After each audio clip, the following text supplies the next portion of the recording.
नमस्कार दोस्तों, मैं सौरभ तिवारी यूसीआई डिजिटल सरकारी नौकरी पर आप सभी का हार्दिक स्वागत और अभिनंदन करता हूं। हम लोग हिंदी में काल वाला जो अध्याय है उसे हम पढ़ रहे हैं और वर्तमान काल और उसके उपभेद हम पूरी तरीके से कंप्लीट कर चुके थे। आज हम लोग भूतकाल के विषय में बात करेंगे और ये देखेंगे भूतकाल के भेद कितने होते हैं, भूतकाल क्या होता है और उसके भेद पर आधारित जो वाक्य होते हैं वो कैसे दिखते हैं, सुनने में कैसे लगते हैं, ताकि अगर आपसे परीक्षा में कोई भी वाक्य देकर आपसे पूछा जाए कि इस वाक्य में भूतकाल का कौन सा भेद है तो आप उसे बहुत अच्छी तरीके से बता पाएं, क्योंकि आप जानते हैं कि परीक्षाओं में ऐसे प्रश्न पूछे जाते हैं। इसलिए पूरे वीडियो को बहुत ध्यान से देखिएगा, रिटन नोट्स बनाइएगा, समझिएगा। ठीक है, तो शुरू करते हैं। हम लोग देखते हैं भूतकाल किसे कहते हैं। तो जिससे क्रिया के कार्य की बीते हुए समय में एक मिनट, जिससे क्रिया के कार्य की बीते हुए समय में समाप्ति का बोध हो, यानी कि बीते हुए समय में, चूंकि भूतकाल है तो समय बीत चुका है, ठीक है, और पिछले समय में, बीते हुए समय में वो काम अगर पूर्ण हो चुका है तो ऐसे समय को हम क्या कहते हैं, भूतकाल कहते हैं। ठीक है ना, इंग्लिश में इसे हम पास्ट टेंस बोलते हैं। ठीक है, जैसे मैंने खाना खाया, इसका मतलब क्या हुआ कि अभी नहीं, पहले खाया था। ठीक है, वह आया था, तो था थे थी तो इसकी पहचान ही है। वह आया था यानी कि कभी पहले आया होगा। राम घर गया था, इसका मतलब भी यही हुआ कि राम कभी पहले घर गया होगा। ठीक है ना, ये चीज हो गई। अब हम लोग देख लेते हैं भूतकाल के भेद कितने हैं। तो आप देखिएगा कि इसकी संख्या भी आपको याद रखना है। भूतकाल के 6 भेद हैं, हमने आपको बताया था। वर्तमान काल के कितने भेद हैं?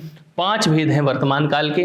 कौन कौन से? सामान्य वर्तमान काल, पूर्ण वर्तमान काल, तात्कालिक या अपूर्ण वर्तमान काल, संदिग्ध, संभाव्य। ठीक है, हेतुमत वर्तमान के विषय में भी हमने आपको बताया था और पूरा हमने आपको उसके विषय में जो निर्देश थे वो भी हमने आपको सारे दे दिए थे। ठीक है, अब भूतकाल के भेदों की अगर हम बात करें तो यहाँ पर संख्या हमको 6 मिलेगी। जो वर्तमान काल में हेतुमत को हमने अलग से रखा हुआ था, वही भूतकाल में हम मुख्य भेदों में इसे हम शामिल कर लेंगे और संख्या भूतकाल के भेदों की कितनी हो जाएगी? 6 हो जाएगी।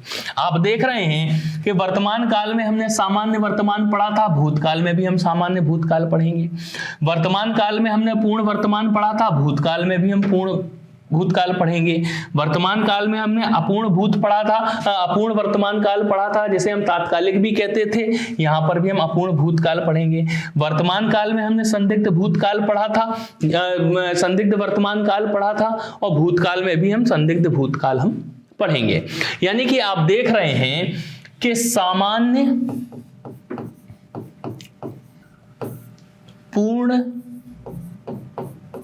अपूर्ण, संदिग्ध।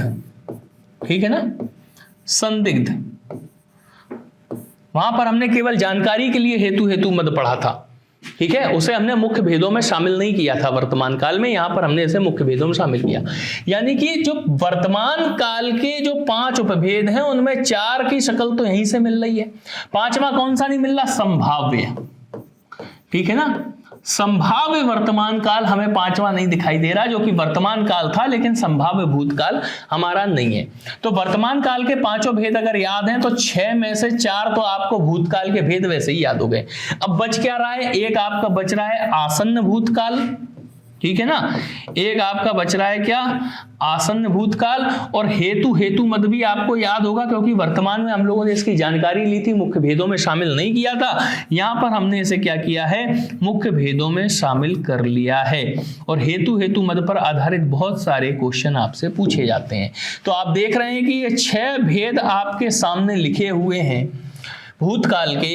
इसमें आप देख रहे हैं कि ये आपके कौन से ऊपर के 4 भेदों के नाम जो है वर्तमान में भी हैं और भूतकाल में भी हैं। बाकी के ये जो 2 भेद बचे हैं ये हैं आपके भूतकाल के। उसमें से भी हेतुमत जो है वर्तमान में हम पढ़ चुके हैं, लेकिन हमने उसे मुख्य भेदों में शामिल नहीं किया था।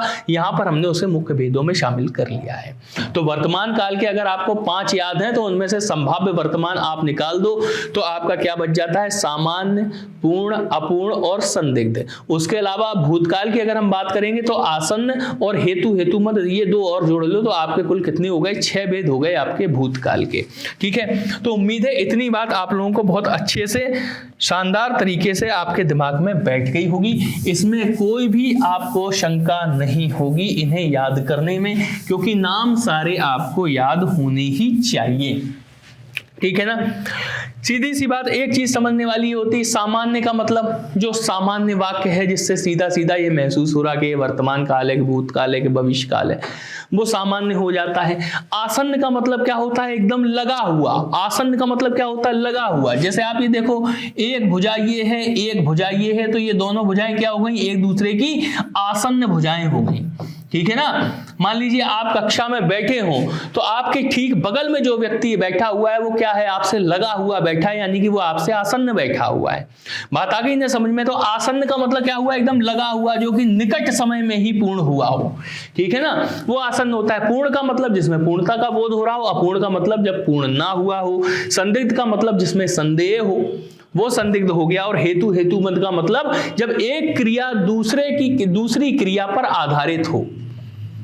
वर्तमान काल में वो वर्तमान में चल रही थी, यहां पर भूतकाल की बात है तो भूतकाल में चलेगी।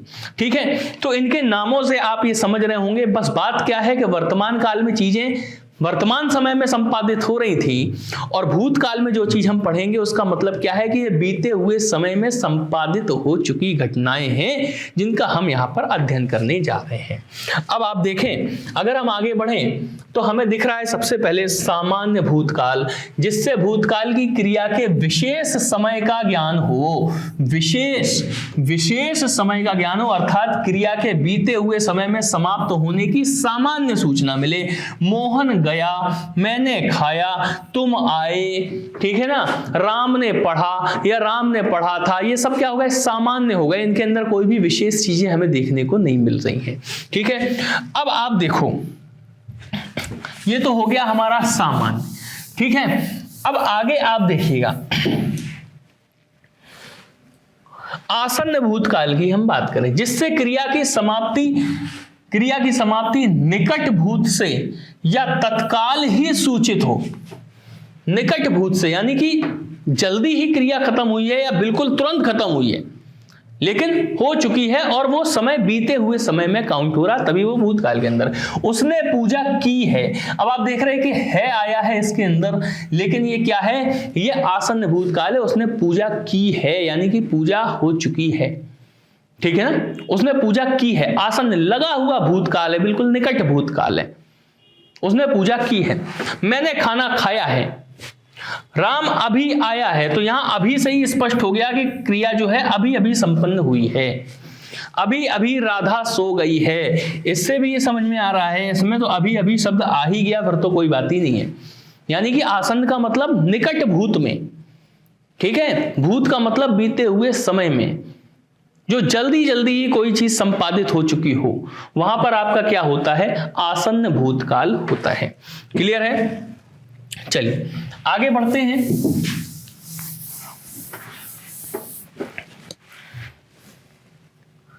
पूर्ण भूतकाल की हम बात करें तो क्रिया की समाप्ति के समय का पूर्ण बोध हो कि क्रिया को समाप्त हुए काफी समय हो चुका है, यह पूर्ण भूतकाल है।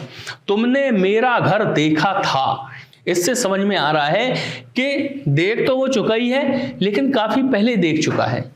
ठीक है ना, मतलब ये स्पष्ट है कि ये काम पूरी तरीके से निपट चुका है घर देखने वाला।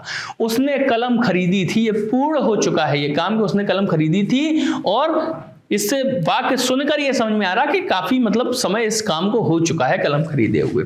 वह मेरे यहां आया था, मैं सोया था। ठीक है ना, तो ये पूर्ण भूतकाल है जिसमें ये समझ में आता है, पूर्णता का बोध है कि ये काम हो चुका है, इसमें कोई शंका संदेह समाधान किसी प्रकार की कोई आवश्यकता है ही नहीं। ठीक है, तो ये पूर्ण भूतकाल के उदाहरण आपके हो जाते हैं। पहली बात तो एक एक नाम आप महसूस कर पाएंगे। अपूर्ण भूतकाल की अगर आप बात करो तो आपको सामने साफ साफ दिखाई दे रहा कि भूतकाल में होने का ज्ञान हो किंतु समाप्ति का बोध ना हो। भूतकाल चल रहा है तो भूतकाल में तो ज्ञान होना ही होना चाहिए, लेकिन ये समझ में ना आए उससे कि काम पूरा हो चुका था। श्याम खेल रहा था, ठीक है ना, श्याम खेल रहा था, मतलब जब तक हम श्याम से मिले वो खेल ही रहा था, मतलब उसका खेल खत्म नहीं हुआ था। ठीक है ना, यानी कि उसका खेलने वाली क्रिया पूर्ण नहीं हुई थी। माया सो रही थी, यानी कि सोने की क्रिया पूर्ण नहीं हुई थी। सीता किताब पढ़ रही थी, यानी कि पढ़ना अभी खत्म नहीं हुआ था। महेश लकड़ी काट रहा था, यानी कि लकड़ी का काटना अभी खत्म नहीं हुआ था, क्रिया चल रही थी। ठीक है ना, उस क्रिया को देखकर कोई आया और यहां पर उसने बताना शुरू किया। ठीक है, तो ये क्या है, अपूर्ण है, क्योंकि अभी लकड़ी काटना खत्म नहीं हुआ, किताब पढ़ना खत्म नहीं हुआ, सोना अभी खत्म नहीं हुआ, खेलना खत्म नहीं हुआ। ठीक है ना, ये चीज है। तो ये बात भी आप लोगों को अपूर्ण भूतकाल में बहुत अच्छे से समझ में आ गया होगा, उम्मीद है।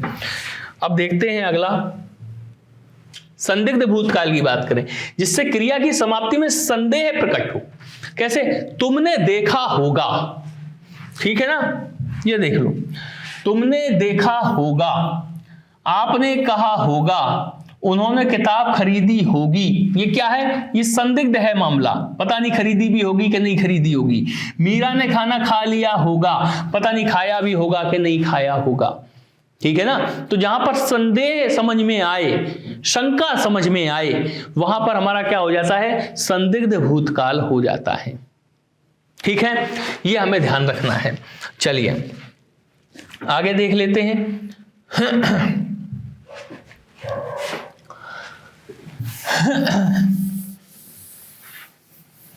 हेतु मत भूतकाल पे हम लोग आ गए, जिससे पता चलता है क्रिया भूतकाल में होने वाली थी।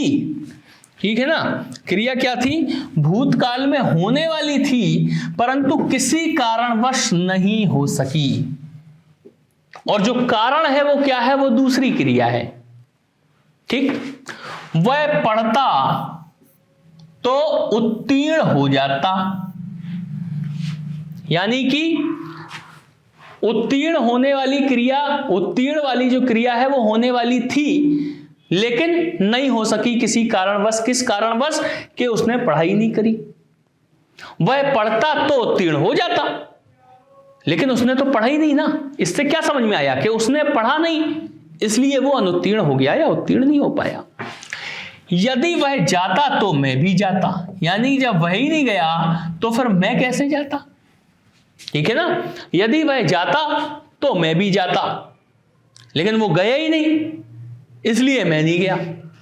ठीक है ना, तो ये नहीं गया, ये वाली क्रिया नहीं हुई, इसलिए ये वाली भी क्रिया नहीं हुई। वे खेलते, अब देखिए इसमें दूसरी क्रिया नहीं दिख रही, वे खेलते, लेकिन इससे क्या जाहिर हो रहा है, कि वे खेले नहीं। और जब नहीं खेले, जो क्रिया आप करने वाले थे, आपने वो क्रिया नहीं करी, चूंकि आप करने वाले थे और आपने नहीं की, इसका मतलब क्या हुआ, कि कुछ ना कुछ कारण तो है। अगर आपको उसे करना ही नहीं है, अगर आपको उसे करना ही नहीं है तो फिर बात अलग है। ठीक है ना, अगर आप उसे करना ही नहीं चाहते हैं तो फिर एक बात अलग हो जाएगी। लेकिन जब आपका ये लक्ष्य है कि आपको उस काम को करना है, तब तो फिर आपको उसे करना पड़ेगा। ठीक है ना, देखिए, तुम खाते लेकिन नहीं खा पाए, ये भाव अंदर छुपा हुआ है ना इसका। मीरा नाचती लेकिन नहीं नाची, तो मीरा का नाचना पहले तय रहा होगा ना, ये बात हुई होगी ना कि पहले मीरा नाचेगी, लेकिन फिर वो नहीं नाची, तो कोई बात तय हो गई, फिर उसके बाद वो काम नहीं हुआ। इसका मतलब क्या है, कि उसके बीच में कुछ कारण रहा होगा, कोई रीजन रहा होगा।